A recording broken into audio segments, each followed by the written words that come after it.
भारत में G20 का सफल आयोजन किया गया। साथ ही सम्मेलन में हिस्सा लेने वाले विदेशी मेहमानों के साथ भारत ने पूरी दुनिया में अपनी अलग ही पहचान बनाई और वैश्विक स्तर पर भारत की बड़े मार्केट की मांग बढ़ गई है। G20 शिखर सम्मेलन में भारत को अपनी विविधता, संस्कृति, विरासत और डिजिटल सार्वजनिक बुनियादी ढांचे को शोकेस करने का मौका मिला, जिसके चलते भारत में हुए G20 शिखर सम्मेलन की गूंज पूरी दुनिया में है।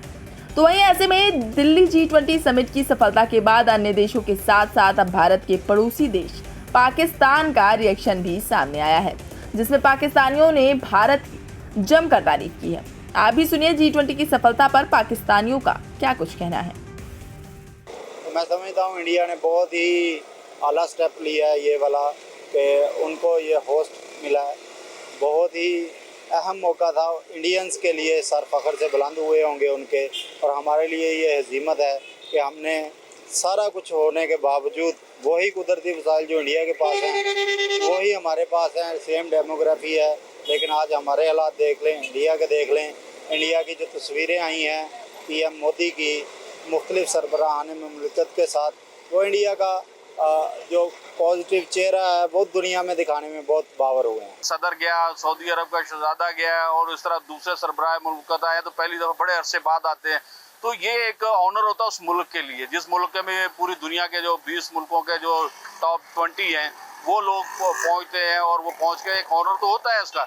लेकिन देखिए, बहरहाल मैंने जिस तरह कहा कि मईशत के ऊपर फ़र्क तो आता है, जारी बात, वो मैंने जैसा कि सौदे होते हैं तो उसका इंडिया को फ़ायदा तो होगा, ऐसा नहीं है कि नहीं उसको फ़ायदा होगा, इंडिया को बहुत फ़ायदा होगा और इसका फ़ायदा है उसको।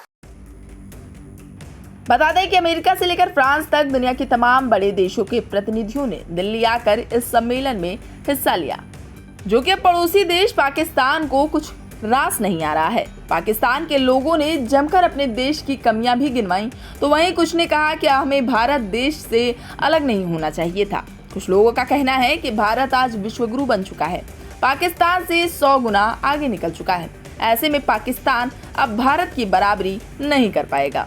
मीडिया में सामने आए हैं इस हवाले से, जो बहुत सारे बाहर से मौल, जैसे अभी शहजादा आए, सऊदी अरब का जो शहजादा है वो आए, बहुत सारे लोग ये भी एक्सपेक्ट कर रहे थे कि यहाँ जब वक्त पड़ेगा तो यहाँ भी आएंगे, जाहिर है वहाँ था प्रोग्राम तो उन्होंने तो वहाँ ही आना था। लेकिन मैं समझता हूँ कि पूरी दुनिया में जब इतनी बड़ी कॉन्फ्रेंसेस होती हैं जो माशी सतह पे हों, तो वो तो जाहिर है पूरी दुनिया में उनका चीज़ें जो है ना, लोग उसी अंदाज से देखते हैं कि ये आगे बढ़ रहे हैं लोग और उसमें काम कर रहे हैं।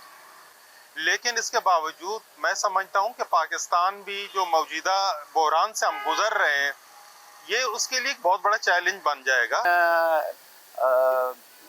बदकिस्मती से यही हो रहा है, 73 ईयर्स से 75 ईयर्स बोल रहे हैं आप, पाकिस्तान की जो हमारी फॉरेन पॉलिसी है वो उस पे जो है हम शायद नाकाम रहे हैं।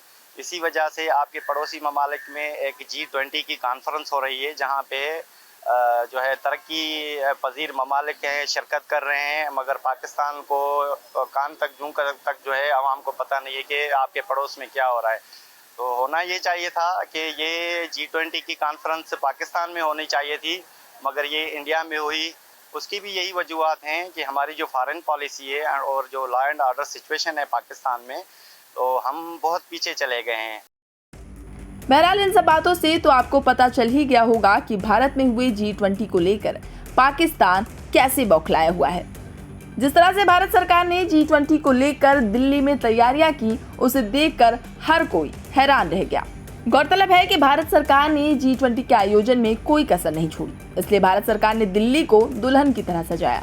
इस सजावट के लिए भारत सरकार ने करोड़ों डॉलर खर्च किए, इसलिए हर तरफ इसकी चर्चा हो रही है। तो वहीं पाकिस्तान इन दिनों आर्थिक संकट के चलते लगातार बर्बाद हो रहा है, इसलिए वो भारत के G20 से नाखुश दिखाई दे रहा है।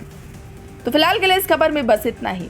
इस खबर पर आपका क्या कहना है, हमें कमेंट करके जरूर बताएं और देश दुनिया की तमाम खबरों से लगातार रहने के लिए अपडेट सब्सक्राइब करें हमारा चैनल इंडिया पब्लिक खबर और बेल आइकन को दबाना बिल्कुल ना भूलें।